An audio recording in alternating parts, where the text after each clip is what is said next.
Le Dofus Socre. Depuis des siècles, des aventuriers du monde entier cherchent ce trésor légendaire pour tenter de découvrir ses pouvoirs mystérieux. Bonjour à tous et bienvenue dans cette vidéo consacrée au Dofus Socre, l'un des objets les plus légendaires du Cosmos.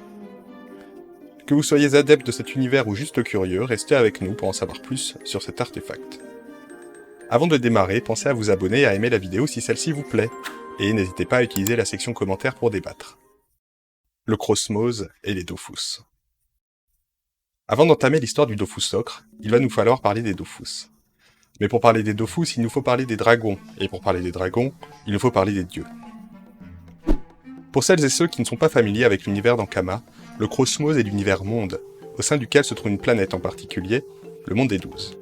Un monde médiéval fantastique, peuplé de différentes espèces et races, avec des éléments de magie et de technologie avancée. Le Cosmos est également le théâtre d'intrigues complexes et de conflits épiques entre les différentes factions qui s'y affrontent. Il est surtout connu pour être le cadre de plusieurs jeux vidéo, notamment la série des Dofus, qu'on ne présente plus, et Wakfu. Tout d'abord, un Dofus est un œuf de dragon. Ceux-ci sont créés par amour pour un autre être, peu importe sa nature, par cristallisation magique des sentiments du dragon. Les Dofus sont des œufs aux propriétés magiques incroyables. Il existerait d'ailleurs une infinité de reflets des Dofus. Il existe également de faux Dofus, qui eux ne sont pas pondus par un dragon. Les dieux, seuls, savent pourquoi, mais pour faire un monde harmonieux, il faut des Dofus. Et pour faire des Dofus, il faut des dragons amoureux. La question à se poser est comment fait-on pour draguer un dragon? En vérité c'est simple, il suffit de lui présenter une jolie poupée et de laisser le charme opérer. En l'an moins 211, équivalent à 1158 pour nous, le dieu Sadida eut l'idée de créer 10 poupées.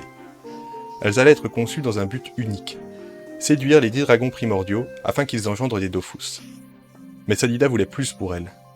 Pour leur insuffler la vie, il se servit de cœurs d'Ogryn, du Wakfu cristallisé.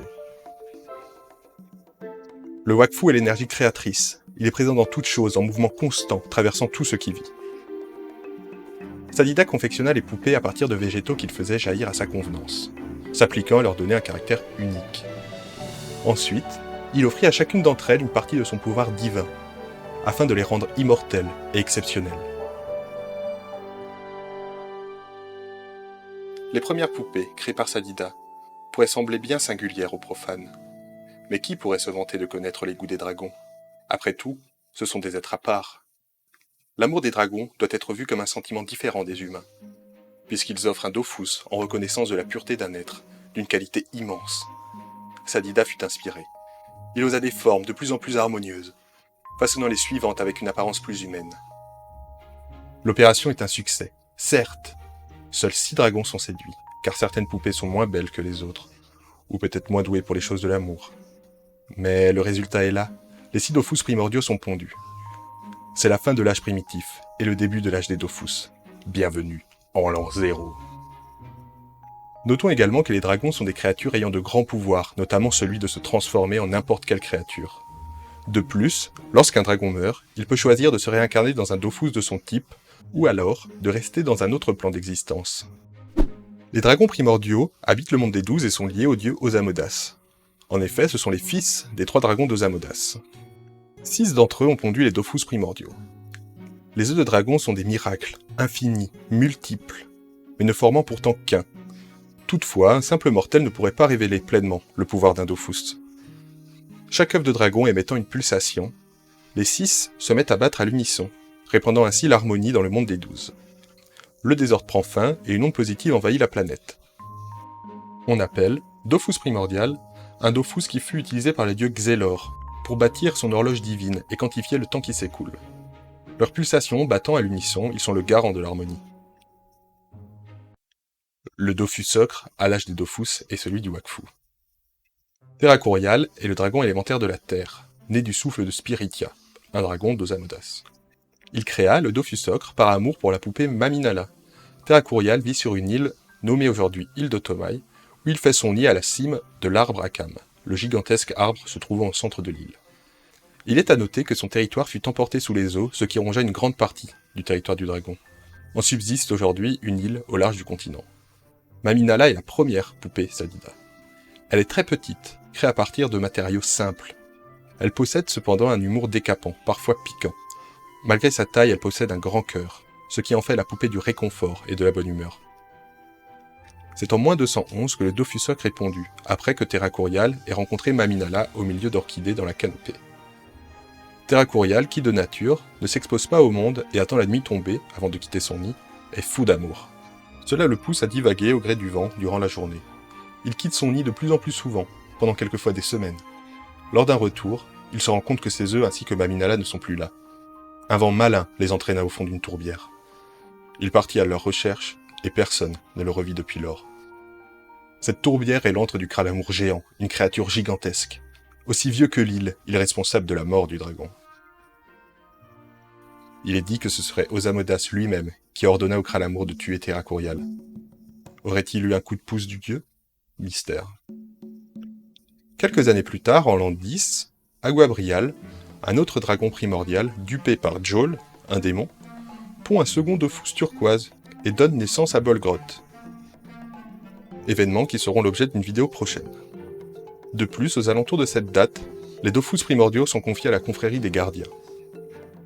En l'an 130, le combat fratricide entre Bolgroth et Rikerel, le frère de cœur du dragon, duquel aucun n'en ressortit vivant, permit de découvrir l'origine de la rage du dragon. Dans son ventre se trouvaient les 6 Dofus primordiaux. La façon dont Bolgroth mit la main sur les Dofus est un mystère. De même que le pourquoi de la présence des Dofus dans son estomac. Suite à ces événements, ceux-ci sont reconfiés à la confrérie des gardiens. Hérésia Melkewell, un alchimiste de renom, créa, à l'aide de l'essence des 6 Dofus primordiaux, les Multimanes, qui ont pour objectif de ramener l'harmonie brisée par la naissance de Bolgroth. On en dénombre 6, dont Mas, créé à partir du Dofusocre, est un abrachnide, un arbre vivant plutôt commun. Tous possèdent néanmoins le don d'ubiquité, leur permettant de livrer bataille simultanément à plusieurs endroits différents. Faisons un bond dans le temps et introduisons un nouveau protagoniste. De tous les alchimistes du monde des 12, Otomaï est sans doute le plus puissant et le plus reconnu.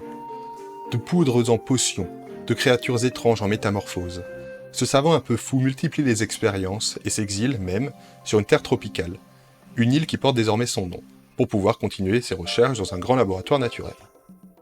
Ses expériences sur l'Ogrine avancent bien. Mais malheur, alors qu'il touche au but, il fait une fausse manipulation. Une créature étrange à l'appétit insatiable vient de naître en 626, Ogrest. De plus, le Kralamour est emprisonné par Otomaï au nord de l'île, dans un enclos dont les portes ont été verrouillées par un mécanisme complexe. Depuis sa capture, ses excréments souillent les eaux de la tourbière, ce qui aurait rendu fous les premiers touristes de l'île, les transformant ainsi en zotes, après avoir bu l'eau de la rivière. Dans tous les cas, Otomaï devient, ou était déjà, le gardien du Dofusocre. Aucune information là-dessus malheureusement.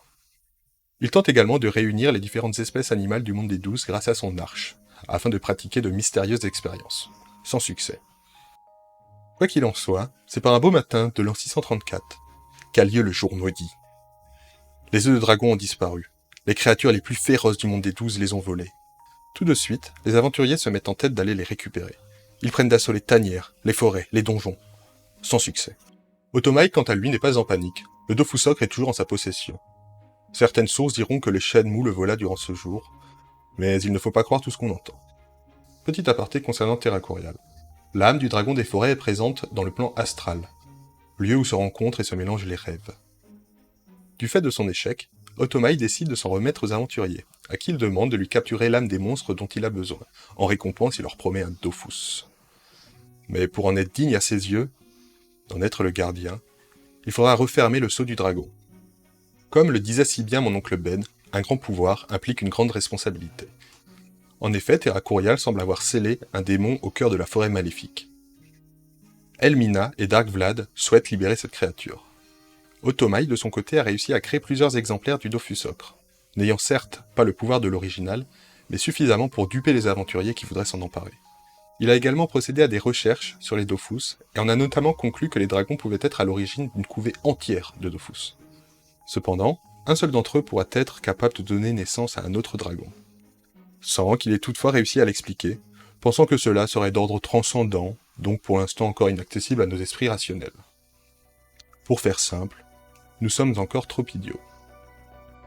Le temps passe et passe et passe et beaucoup de choses ont changé. Ogrest grandit et tombe amoureux d'une jolie poupée, Datura. Quand celle-ci lui fait part de sa volonté de devenir humaine, Ogrest a LA solution. En 788, il parcourt le monde des 12 et réussit en une seule année l'impensable, trouver et réunir les 6 Dofus primordiaux, qui lui donnent des pouvoirs immenses et, peut-être, feront battre le cœur de Datura. Mais le pouvoir des Dofus lui monte vite à la tête, et même les dieux ne peuvent plus faire grand-chose pour le contrer, bien qu'ils descendent de l'Inglorium pour le neutraliser. C'est encore une fois Datura qui déclenchera tout. Sa disparition soudaine plonge Ogrest dans le désespoir. Nous sommes en 789, qui marque le début du chaos d'Ogrest. Ogrest est fou de rage et de chagrin, et le plus effrayant c'est qu'il est surpuissant. Ses larmes démesurées provoquent un véritable raz-de-marée qui dévaste le monde des 12 comme jamais.